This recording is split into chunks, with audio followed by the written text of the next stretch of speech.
Hello guys, welcome back to Hey Manager, I'm Alex, and today we're going to be looking at Eberechi Eze at Arsenal, not Tottenham. I was about to say Tottenham at Arsenal. He has been hijacked by Arsenal, £60 million. He has gone to Arsenal. Arsenal, so he's about to go to Spurs. They're North London rivals, and hijacked that deal big time. Now we know that Spurs have 60 million in cash to spend. Where are they going to put it? Who are they going to go after? All these big questions. The massive fallout. They've tried to get Gibbs-White, failed. They tried to get Eze, failed. It's not looking great for Tottenham this summer, but it's looking fantastic for our friends Arsenal. So let's have a look. As you zoom in, I'm all over the place. There we go. Let's go here. Let's have a look at Arsenal and see how they fare. So what I've done in these simulations, I'm going to do it every single time. I have essentially taken over Arsenal, become the director of football, much like what Clates FM does. If you want to check him out, he will be in the description. Obviously, you probably know him if you've been watching this video. But essentially what I'm doing is I'm putting Mikel Arteta as the assistant manager, and he does everything. He is the man, the main man, the manager, who will have to stay at Arsenal, be forced to stay here and do his thing. So, in the meantime, what else have I done? I've transferred in, so this is an update from the 12th of August. What I've done since then, I have updated and brought Eze in. I've given him a bit of a stats boost to reflect how he plays in real life. Mentally, still not as charged as you'd want him to be. Acceleration, agility, balance, all 16. I think he's a fantastically talented baller. Really good on the ball. Acceleration, off the mark, great. His strength has increased this season, I feel like. Pace-wise, not the fastest on the ball, but stamina pretty good as well. Dribbling off the charts, his crossing is great. Finishing could be a little bit better. First touch is brilliant, as well as his technique and his vision off the ball is great. But, as I say, not the finished article. Looks like he could be a little bit better is what I'm trying to say. If we compare him to a Martinelli, he looks quite similar. Overall, technically, a much more gifted footballer, in my opinion. Dribbling, I think Martinelli's really fallen off this year. I think he's a very athletic player, as you can see there, like pace-wise, a little bit better. You know, balance could be a little bit better. I think he's fallen off a bit this year. Agility and acceleration. Again, aggression and bravery and work rate is all there. He's more of a defensive winger, like, you know, one that likes to press. But I think technically, Eze pips him in pretty much everything nowadays. Like, heading-wise could be a bit better. I think first touch and dribbling, Eze is much better at. I have changed the statistics of Eze, or the actual attributes of Eze a little bit here, just to try and make it more up to date, because I think if you look at his dribbling, the way he plays football, like how he's just so like press resistant, these reflect how good he is. Like, his leadership's not great, his aggression nor his bravery. Anticipation's decent, concentration could be better, decisions again could be better, work rate could be a little bit higher. But I think overall this paints a good picture for Eze. Not very good defensively, but going forwards, brilliant. And again, pretty decent in these, like, you know, shadow striker / advanced playmaker type roles. I think he's pretty good as like a secondary striker / attacking midfielder. Can drop even deeper as well into the advanced playmaker role, which is the Met Salah attack, where he does get forward. That sort of summarises him up pretty well. So we're focusing on Eze today. We're going to focus on him at Arsenal. The tactics wise, we're looking at this. And what I've done is I've sort of adapted Arteta's 4-3-3 and made it a bit more, you know, bit more Eze, a bit more how I envision them playing. So we've got the back line as they are, you know, Calafiori, Gabriel, Saliba, White, very, very strong defensive, athletic back four with Raya in net. Zubamendi plays that defensive midfielder support, so he can get forward, does spray a few balls, but focuses on staying back, with Odegaard as an advanced playmaker and Rice doing his thing as a box-to-box / Metzala, more of a Metzala, if we want to call him that. He is basically a pressing midfielder, let's call him that. Saka on the right, he is not an inside forward in my eyes. He is a winger that likes to cut in. That's my opinion. I don't see him as a forward. I see him more as a midfielder. Salah is your inside forward who presses on, cuts inside, always looks to finish, whereas Saka to me is more of a provider than he is a lethal asset. Eze, I've put him into more of the attacking midfielder role on the left. I don't want to play him out on this left-hand side, which does leave Arsenal a bit open in that top line, but Gyökeres is there as the pressing forward, and he is a very impressive pressing forward, can I just add. Really physical, you know, really aggressive, great work rate, great finishing, great first touch. Could play as an advanced forward, but I don't feel like Arsenal player that I think they look for a pressing forward and want to really disrupt the front line. So that's how I've got my Arsenal team set up. I feel like Arteta is playing this. They've already seen them play the back four here. What I have done, I've included the Kai Havertz injury. It's more so just that he's unavailable until the new year, which I've included. Same with Gabriel Jesus with his knee injury. I've included that in there. And then also, just to highlight it as well, Trossard's going to miss the first game of the season. I've banned him for one game because he is managing the injury and he didn't play in the first game of the season. The plan is, see how they fare, see how they set up. I mean, the squad looks like this. This is how we're doing. We can see here Declan Rice, one of the better players of the lot. Same with Saka. Again, if we do have him playing as a winger, I think instead, does he... Where's his best position? It is actually as a winger out on that right hand side. But as you can see, they're our best players. Odegaard, Rice, Saka, all up there as the best. And yeah, we're going to see where we end up at January. Well, I'll come back to then. I can't see any January transfers going ahead for Arsenal. We'll see where they progress, see where they are by then, and then we can go all the way through to the end of the year and see how they fare with Eze. The focus being on Eberechi Eze. I want to see how he does in an Arsenal shirt. So yeah, join you back at January to see how we fare. Right then, shall we get into the good bit of this? So, commentary Alex here. We're going to see how Eze performed. He got a goal against Newcastle where he obviously managed to draw in that game. Then another draw, his first goal in the Champions League against PSV. A nice little cut back to him there. Then against Wolves, he loves playing against Wolves. He managed to cut in from that left-hand side onto his right and puts it into the back of the net. Then another one in the Champions League against Atletico Bilbao. Manages to pick up a goal in that one. And then again, a consolation one against Benfica in the Champions League 2. Then in this, another goal in the Champions League. We see him absolutely hammering them home in the Champions League. A goal against Benfica, another one against PSV. A lovely volley into the top right-hand corner for that one. And he manages actually to pick up a brace in this game. Lewis Skelly over the top, takes it well over his shoulder into the back of the net. A miserable game against Brighton, but he does score in the first minute of this game, 16 seconds in, which is unbelievable. Then a game against, I can't see who's that's against there, but 4-2 manages to beat them in that one, and a massive win against City on the half turn into the back of the net. So there we go. So there we go. We've just gone through all the goals that Eze has scored. I've just done a little bit of a commentary. Hopefully keep that to around about a minute, 2 minutes. But what we're going to have a look at now is actually the schedule and how Arsenal have fared with Eze as we go through his statistics as well. So, a bit of a slow start, a few draws, a few losses here, there. Then it starts to pick up, as you can see, from around about October. A few losses in the Champions League where Eze has scored a monstrous amount of goals in the Champions League, but still struggling in the Champions League. In the Carabao Cup doing well, the Premier League doing well, beating Liverpool away from home. Gyökeres getting a brace. But in the Champions League struggling, to which then we did pick up a few wins after that, following throughout into December. Eze picking up braces here and there, not really doing much in the Premier League, but providing a lot of goals in the Champions League for us.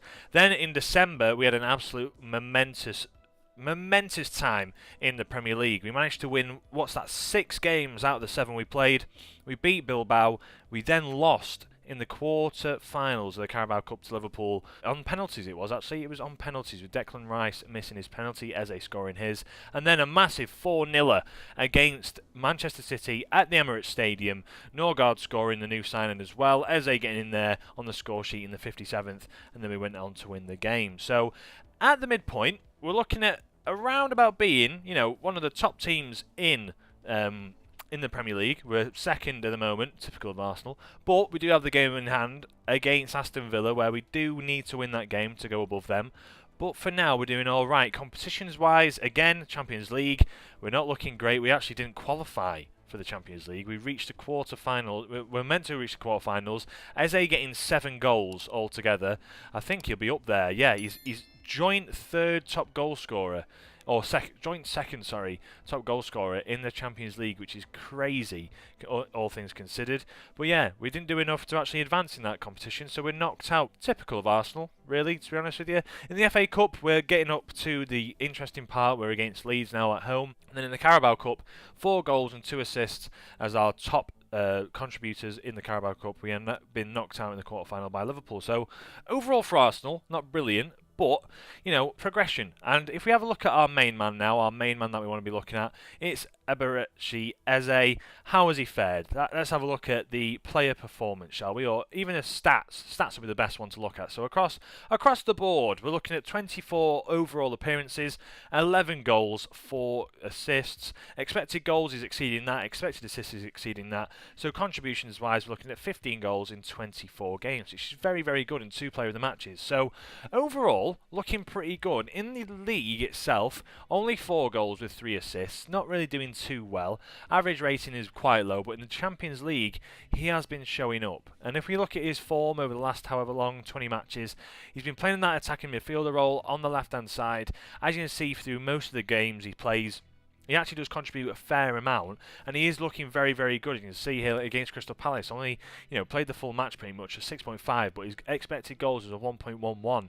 We see him sort of disappear against the likes of Liverpool, Aston Villa. Again, these bigger games, he sort of does disappear, but as you can see here, he did perform massively against the Manchester City side. 9.3 rating is huge. That's his maximum rating. 2 assists, 1 goal against City, who are going to be the main rivals.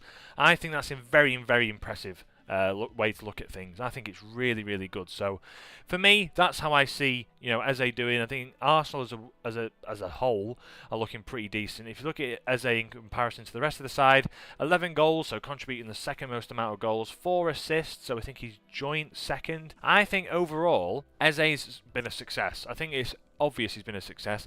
Him and Madueke doing very, very well between themselves. Saka in there as well. Those 3 interchanging, I think looks really good. But the main team has been this one. It has been the likes of Gyökeres up front, Eze, Saka, Rice, Odegaard, Zubimendi. Zinchenko coming in, which is an interesting one. 22 games. Will he be the main man, or will it be the Calafiori type build? We don't know yet. Otherwise, yeah, I think we're in a pretty good position so far as Arsenal. Eze looks very good.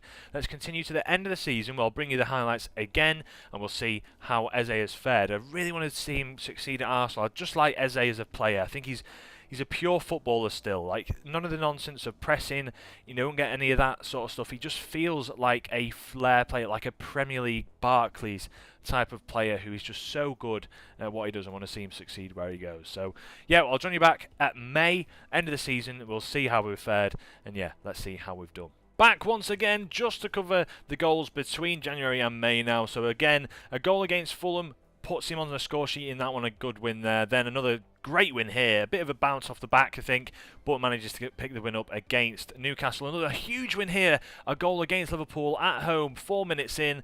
Again, Wolves, he loves playing against Wolves. Eze on a very acute angle there, puts into the back of the net, a lovely little volley as it's headed across from Gyökeres. Then against Norwich, picks up a good win in the FA Cup there. Great goal as he cuts in. Picks up a brace in this one actually as Gyökeres. Odegaard sets him up for that one. A very, very narrow game here. A good goal against Brentford. And then against Sunderland, second to last game of the season, fires it home, puts it in the bottom left. Right then, we are back. And wow, what an end to the season it was. So let's just summarise how Arsenal just finished up, shall we? So Arsenal, we started pretty slow, and you can see that upward trajectory. We were first by game week 19, around about game week 18, I want to call that, match 18. At Christmas, we'd just come through, after Christmas, Boxing Day, we were first. And then, up and down, a few losses, we're progressing through Europa League, blah, blah, blah, FA Cup, all this, that jazz. Aston Villa have been consistently in the top 3 the whole season, jumping up and down, win-loss, win-loss, win-loss, draw, here, there. It came down to the last 4 games of the season where we were first on match week 35. We then went to second. We then bounced back to first. And then on the last game of the season, a draw on the last game of the season. A draw saw us just get pipped to the title by Aston Villa, of all people. It wasn't a North London rival, it wasn't Tottenham, it wasn't Liverpool, another rival, it wasn't City, Guardiola City. It was Unai Emery's Aston Villa winning the league. 3-1. Bournemouth they beat on the last day of the season. We capitulated, Arsenal. Eze got injured in the 28th minute, got taken off. Then Moreno sent off in the 76th. After John Stones got sent off in the 69th, you're thinking, wow, we were trailing 1-0. We then come back 2-1. Everyone's bouncing in the away stand. Then Erling Haaland scored in the 83rd minute. and they managed to hold on 2-2, which saw us not win the league. Unbelievable scenes, as Arsenal do finish in second. Very Arsenal of them. What do we think about the actual performance of Eberechi Eze, though? Throughout the season, 20 goals, 42 games, 5 assists. Not as many, not as contribution, like the contribution-wise, I thought there'd be a bit more assists than goals, but obviously playing in that attacking line, you're probably asking for him to get more goals than assists, realistically, if you think about it. But Gyökeres scoring so many goals, you think potentially he would have supported him, but you never know. So yeah, 20 goals in 42 games overall, so that's 11 goals in 33 in the Premier League, 7 in 6 in the Champions League. Was an absolute monster, even though they fell out of that one. Schedule-wise, if we look at what happened after the Champions League, they didn't go into any Europe competition. I don't think they actually qualified for that. FA Cup wise, we do have a final to play, which we're going to do. We're going to see, I was going to do it, but I guess Eze actually doesn't play, so we might just simulate it, instant result it at the back end of this. I have got this loaded up. Quarterfinals knocked out by Liverpool. If we do not win an FA Cup here, I'd say this is an unsuccessful season for Arteta, and we'd be genuinely thinking about sacking Arteta off the back of this. I think Eze has had a good year. I think overall, if you look at him compared, 20 goals is the second highest contributor at the club. We've got, what's that, 15 assists for Odegaard, 13 for Saka. Then you look down here, Eze's got 5, so 25 overall goal contributions. Ability-wise, not as good as Gyökeres, but still up there. Still very, very highly rated player. Declan Rice, an elite level player, then Odegaard and Saka being the world-class players in the squad.